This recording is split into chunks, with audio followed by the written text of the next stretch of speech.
Assalamualaikum warahmatullahi wabarakatuh. Selamat perkenalan, nama saya Muhammad Al-Ghifari. Di sini akan membawakan laporan praktikum tentang berjudul anatomi sistem kardiorespiratori. Saya berasal dari kelompok A1 dengan NIM di 002541. Oke, di sini saya akan memulai laporan praktikum pertama, yaitu laporan praktikum poin 1 yang mengenai fetal circulation.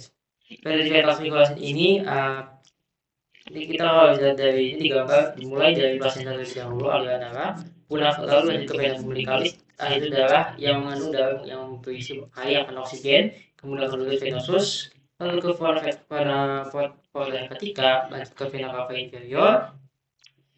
Ini berarti dia melewati hati, yang dicuri ini artinya dia masuk ke hati, lalu dari hati ke atrium dextra. Atrium dextra dia itu ada sepertiga darah sama sebagian besar darah. Sebagian besar darah dia akan ke foramina vale, lalu sepertiga ke ventriculus caudis dexter, mengalihkan darah ke pulmona. Lalu lanjut ke atrium sinistra, dari atrium distal lanjut ke atrium sinistra, foramina vale tadi ke ventriculus caudis sinister, lalu dia ke aorta, lalu lanjutlah ke seluruh tubuh, sistemik. Lalu kembali lagi ke core melalui vena cava superior dan inferior. Kemudian lagi ke atrium dextra, di sini kalau yang satu per tiga darah itu dia lanjutnya ke ventriculus caudis dexter. Dari situ dia lewatnya nanti ke arteri pulmonalis ke ductus pulmonalis. Lalu itu dari ductus pulmonalis ke ductus arteriosus, darah kaya CO2, lalu ke aorta descendens. Lanjut dari arteri dextra ke arteri descendens juga, lanjut lagi ke arteri communis dari arteri communis ke arteri umbilicalis, lanjutlah ke placenta, lagi ke placenta.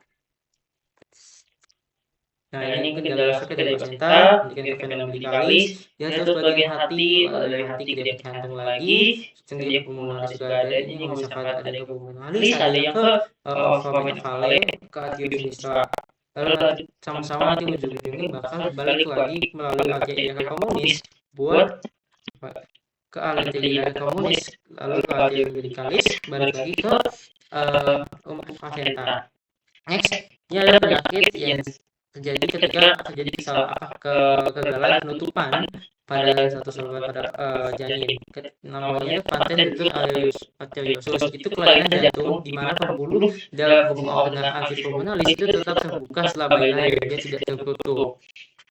Maka hal ini menutup otomatis beberapa hari setelah kelahiran agar sirkulasi tidak berjalan sempurna. Jadi kalau sudah gambar, kita lihat ini harus tertutup tapi malah kebuka. Itu disebut aortic communis. Yang ini bisa mengganggu sirkulasi jadi tidak sempurna. Jika terbuka, nanti darah kaya oksigen akan bercampur dan kembali ke area ke paru-paru. Akhirnya ya, yang darah dari tubuh jadi sedikit yang mengandung oksigen karena banyak yang paru-paru balik lagi ke paru-paru, banyak ke seluruh tubuh. Sehingga nanti dapat membanding kerja jantung, atau masih gangguan pernapasan bagi beritanya. Ini gejalanya. Untuk pemeriksaan, kita kalau kondisi jantung umur sudah normal, diutuskan mesin yang mendengar dokter lewat stetoskop, napas cepat dan pendek, baik dan sangat terengah, kemudian juga lelah, baik cepat habis tenaga, pertumbuhan terhambat, dan berat baik sulit naik, karena energi terkuras habis. Lalu infeksi luar napas, lalu ada cyanosis, kalau misalkan ada kasus yang berat. Lanjut, ini adalah vaskularisasi arteri jantung. Untuk vaskulasi jantung dibagi dua, ada bagian arteri dan juga ada venanya. Ini bagian arteri lebih dahulu. Dari arteri desnya bakal bercabang menjadi arteri coronaria destra sama arteri coronaria sinistra. Jadi kita ada gambar, ada yang arteri coronaria sinistra sama arteri coronaria destra. Masing-masing berbeda. Untuk coronaria destra, kalau tragus nodus A, rambut magelia destra sama VTA atau sistem ventricularis superiores. Kemudian dari destra ini, dia ke dorsisnya ada di sini. Wait. Sini ada analisis A sebenarnya, lalu ada marginalis extra yang ini dari cabang condylitis ini bakal bercabang ke marginalis sama yang posterior itu ventricular atau PDA di belakang jantung ya, ini di belakang. Lanjut, kalau yang arterioles ini setelah itu berjauh menjadi LAD, ventriculus anterior di depan sama circumflexus itu lebih ke lateral. Jadi dari sini kan arterioles ini dia bakal lanjut jadi interventricularis arteria sinistra yang anterior ya, ke depan, lalu ada yang ke circumflex ya, itu ke lateralnya. Nah, lanjutlah pada setelah mengalir ke belakang tadi dia bakal ke vena. Dia bakal pergi ke vena untuk dibalikan lagi ke jantung. Maka respiras pada mual pada sinus coronarius. Jadi pas venosa ini masalahnya ada vena cava magna di sini, ada vena cava, vena cava media, vena cava. Ini semua dia bakal lewat sinus coronarius menuju atrium dextrum.